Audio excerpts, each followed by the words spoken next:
What's up, everybody? My name is Shannon and I am still waiting for my Satyr, and today we are talking about the second book in the Camelot Rising series, The Camelot Betrayal by Kiersten White. I love Kiersten White. I have really loved all of the books I've read by her, but when I got to Guinevere Deception, I was a little bit worried because it just didn't really do it for me. It wasn't exactly what I was expecting it to be. So going into Camelot Betrayal, I was definitely a little bit guarded because I remembered that the story hits a little bit more middle grade than the other things that I've been reading for her. Not necessarily middle grade, but more low YA. And I do like Guinevere, and I do like the story that she's kind of going on this journey that we have set forth for her.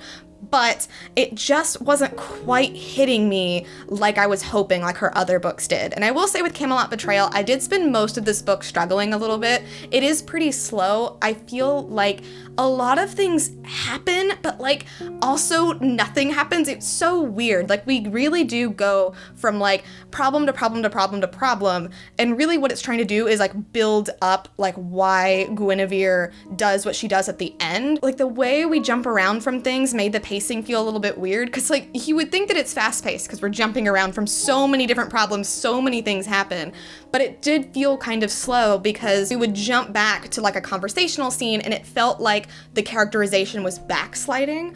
However, once I got into the last 25% of the book, that's when it started to really pick up for me because I feel like the consequences from everything that had happened at the beginning were finally starting to settle in with Guinevere, and I felt like we were finally getting some character development. So at the end of the first book, we had the big betrayal with Mordred, and he's gone now. Guinevere decided to stay in Camelot. She decided to stay with Arthur, but everything is still weighing very heavily on her because she still doesn't know who she is or what she wants to be. She doesn't know how to be the queen, and that is quickly threatened by the appearance of the real Guinevere's sister. I thought this was gonna be a huge plot point in the book, and it is, but not till way later. We spend a good half of this book with her not even in it and them just going somewhere else. So when that was introduced, I got really excited, but then I was quickly oh, okay, we're not gonna deal with this because we're gonna go deal with this other thing. So it made the pacing feel a little bit jarring to me. But like I said, once we got into the ending and we started to see kind of the consequences of things happening,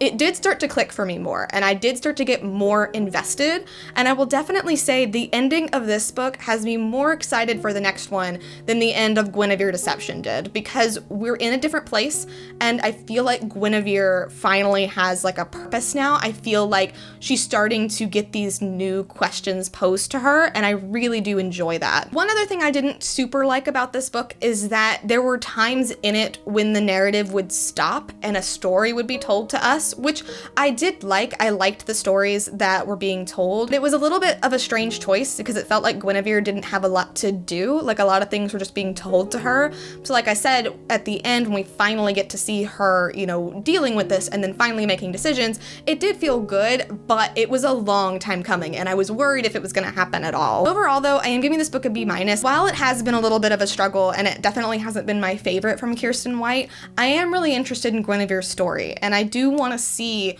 what's going to happen to her. I do want to see the choices that she's going to make. I like a lot of the ideas that were introduced towards the latter end of this book, so I'm hoping that we're going to get to see more of that. So like I said, it has me more excited about the next book, more so than I ever was going into this one. I don't know yet if I'd really recommend this series. I feel like when it comes to the Arthurian legend, I just haven't been getting quite what I've been wanting, and I feel like this book was close, but it just didn't quite go for it. So I'm interested to see where it's gonna go, but I feel like until the story is said and done, I'm not gonna know for sure my exact thoughts on it. So I'm giving this a B-. Interested to see where it's gonna go. We're just gonna have to wait and see. But anyway, thank you guys so much for watching this video. If you liked it, be sure to hit that like button down below, and don't forget to subscribe so you can talk books with me every week. That is everything I got for today, and I will see you guys next time. Bye.